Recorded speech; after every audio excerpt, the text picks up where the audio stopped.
Greetings everyone, Helephone here.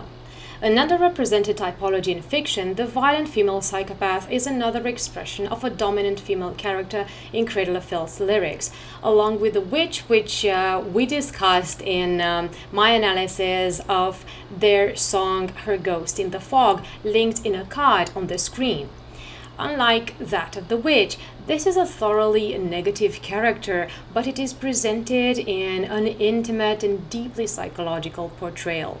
This typology is represented by the legendary 16th and early 17th century figure of the Countess Elizabeth Bathory, who is the protagonist of Cradle of Filth's 1998 album Cruelty and the Beast. This concept album is structured as a series of chronological fictionalized episodes from Elizabeth's life, from the dark thoughts of her childhood to her love for and marriage with the Black Count Ferenc Nadasti and her series of murders, up to her arrest and her lonely death imprisoned in a tower. Elizabeth's portrayal is mythical in its realism. It is believable in the keen insight into the female mind, and while it is not glorifying her deeds, it is painting her portrait in a way that reminds of John Milton's portrayal of Satan in his 17th century poem Paradise Lost, which is a representative work in Gothic literature.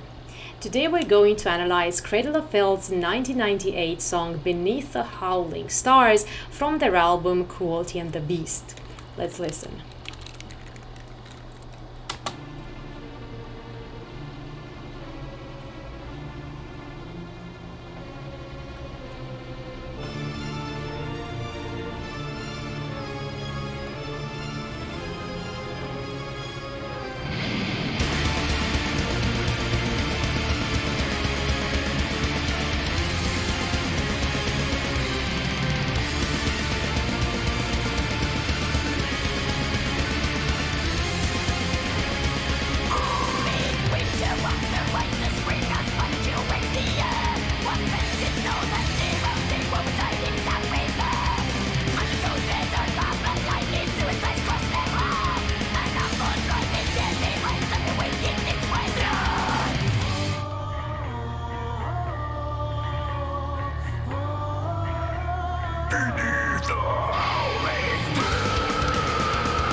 This introduction prepares us that a wicked story is about to follow, much like the introduction to Her Ghost in the Fog.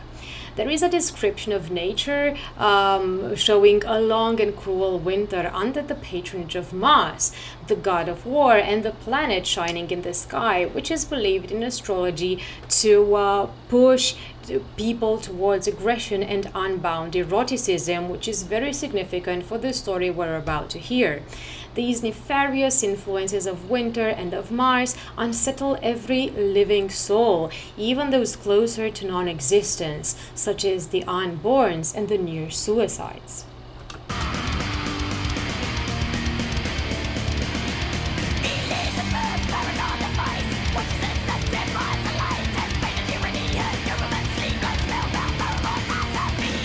We are introduced to Elizabeth in a very representative way. The lady is in the company of her dogs, but not the lap dogs popular with the Baroque nobility, but the noble and potentially aggressive Dobermans. They are compared to spellbound lovers at her feet, an expression which foreshadows the enthralling effect Elizabeth has on men. Elizabeth here is waiting for the night to come, which is a time of great delights for her, as we're going to see through this story. Parties, amorous escapades, witchcraft, and torture. The metaphor of the sunset, as the sun setting pyres the light, sets a mystical atmosphere by paralleling either a pagan ritual or a witch burning. Paragon of Vice establishes Elizabeth as an anti-heroine from the very beginning.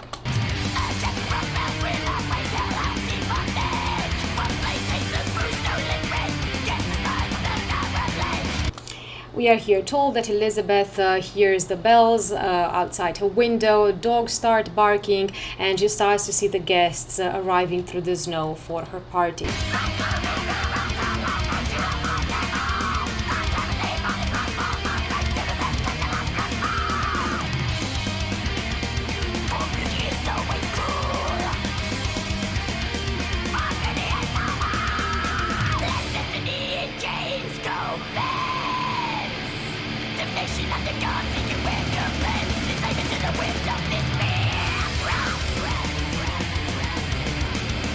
In preparation for the party, Elizabeth looks in the mirror.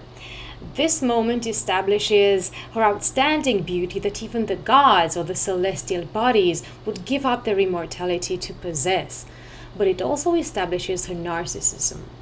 She's very confident of her beauty, and in the phrase, beauty is always cruel, we are shown the tragedy of Elizabeth's obsession with beauty. And this obsession will push her to do terrible things.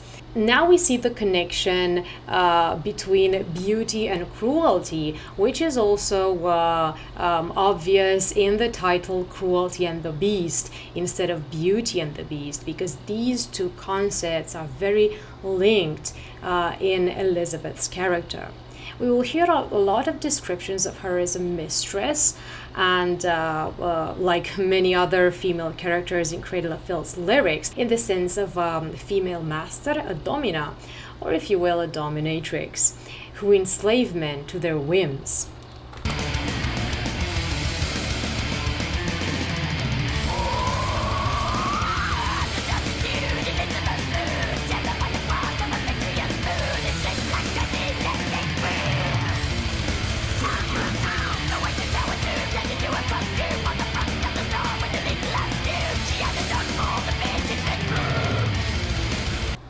Here Dani Filth retells one of the best-known moments of Elizabeth Bathory's legend.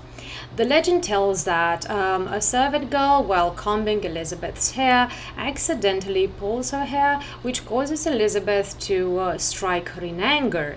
She notices that in the place where the blood of the servant touched her skin is left rejuvenated. And this realization triggers a series of murders and literal bloodbaths. Bathing in blood, Elizabeth believes, regenerates her skin. In this song, however, the servant accidentally stings her with a needle while preparing her dress for the party, and Elizabeth doesn't strike her, but she sets her dogs to bite the servant to death.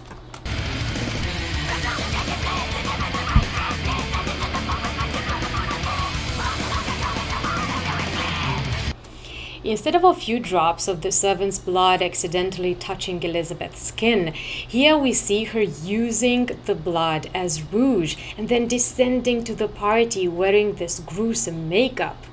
In this scene, we see her not only as impulsive and vengeful in the way in which she reacted to the servant's mistake, but also empowered by violence. She is a sadist, a dangerous and frightening character. Let's see how the guests will react to her appearance in the ball scene.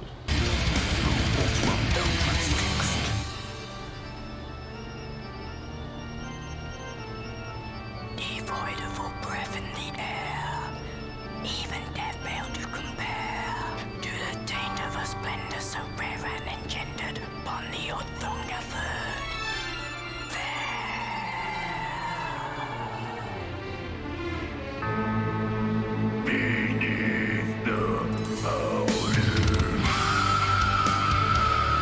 The sound shifts from the aggressive metal which accompanied Elizabeth's aggressive outburst to this Baroque church organ tune, which are going to hear a lot of throughout the song.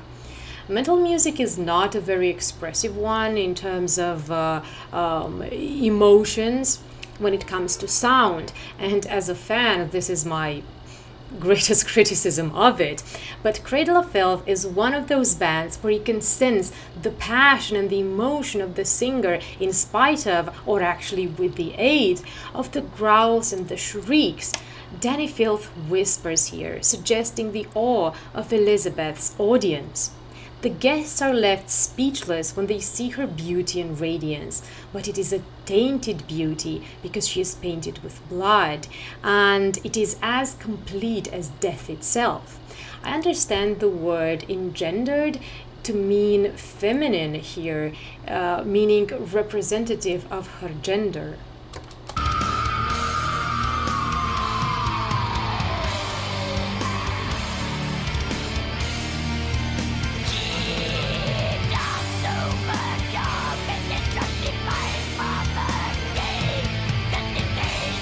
From the pedestal that was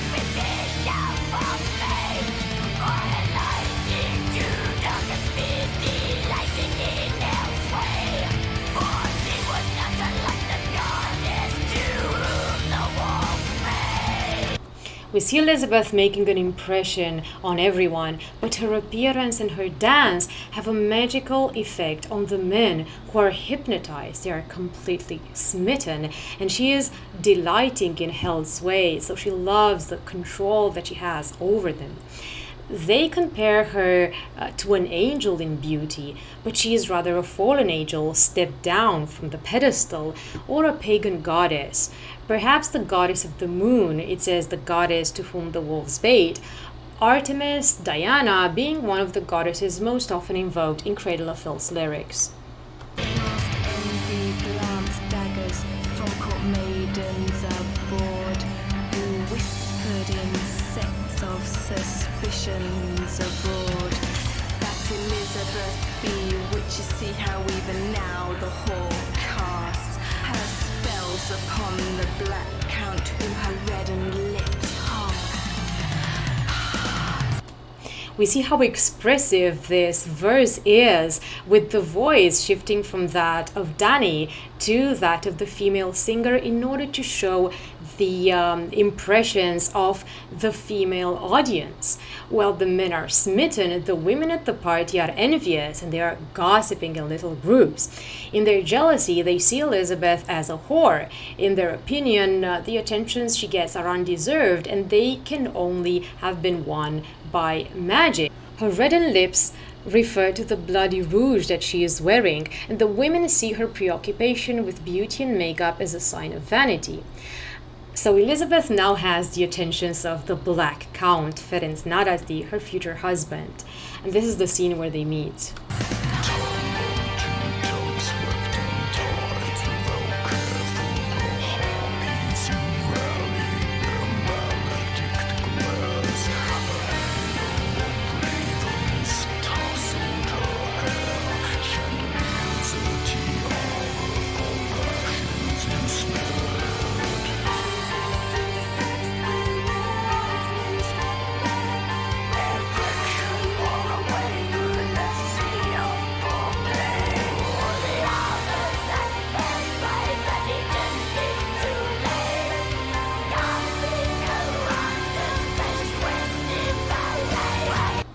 Elizabeth and Ferenc are dancing together and they forget all about the world, all about the gossiping court ladies referred to here as the harpies. It is a very passionate, erotic dance. Their bodies are pressed together, their eyes are locked as if by magic. They already have erotic fantasies with each other, and it is obvious for everyone else to see they are in hiding. The wordplay lovers at first bite instead of first sight is a very vampiric way to describe their instant attraction.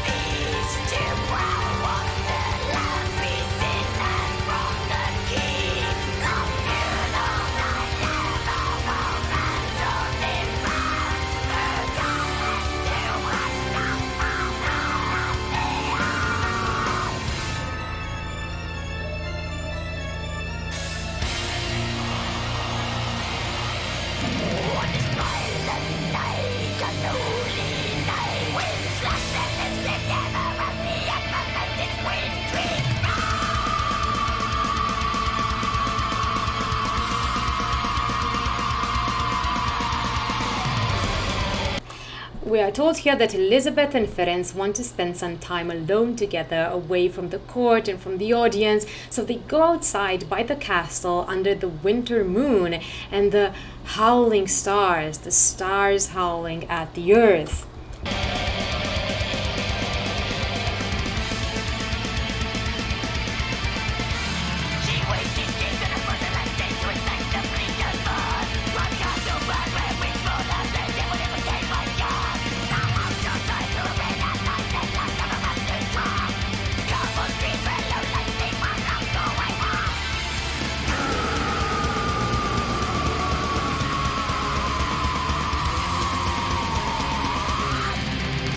They are very attracted to each other, and we are told here how Elizabeth can't wait to be intimate with him, but they love the foreplay. They have had this erotic dance, a kiss, and now instead of going to Elizabeth's chambers because it's the 16th century and they have to be married, they decide to prolong the wait by going outside for a walk, a very ominous walk.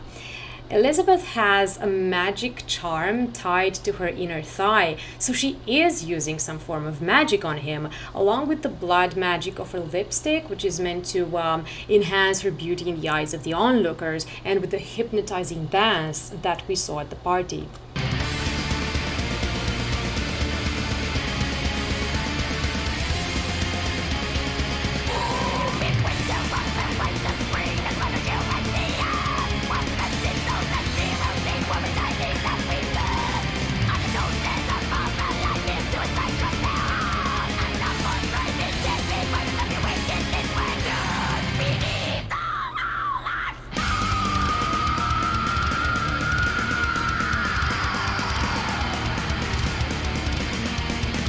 Here we have the description of the setting, again, repeated in order to remind us that something terrible is about to happen. This is a violent night, unholy night.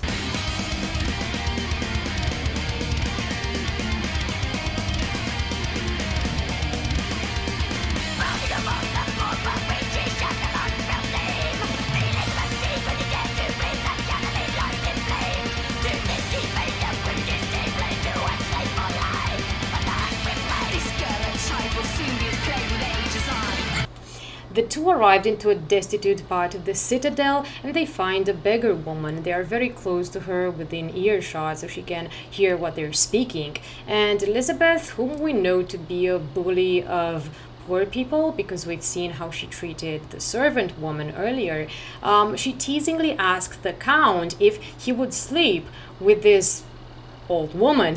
The Count scoffs but says nothing. He just wants to be with Elizabeth, but he is indifferent to the woman and to Elizabeth's bad joke. But then the old woman addresses them directly and she says something like, "You, young lady, you are laughing now, but soon you will be just as old and ugly as I am." And this strikes a chord with Elizabeth. She understands it as a curse. She becomes aware right now that her beauty, which is her most treasured possession, her obsession, will soon fade away, and this is out of her control. This is Elizabeth's greatest fear.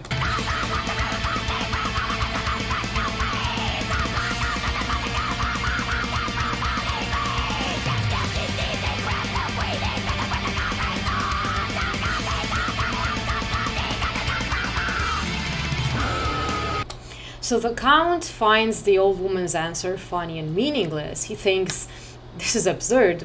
How and why would Elizabeth lose her beauty? She is wonderful, she is gorgeous, this cannot happen. But Elizabeth is truly terrified and she becomes very angry.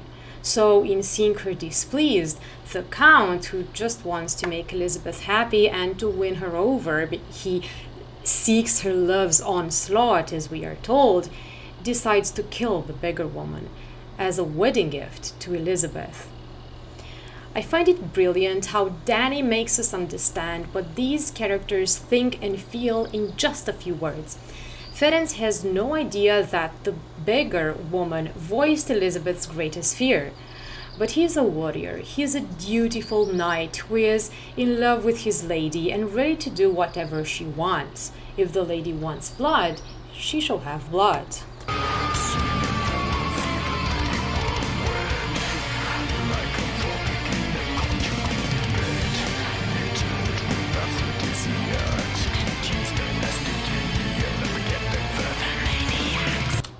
It was his gesture of violence that won Elizabeth over decisively. She is turned on by sadism, as we have seen so far, and their relationship starts with the murder. They get married under a full moon, as wild as werewolves in the conjugal bed, very insanely attracted to each other, which, as suggested in the line, beget them further maniacs, will probably give them a lot of children just as insane and as sadistic as them both.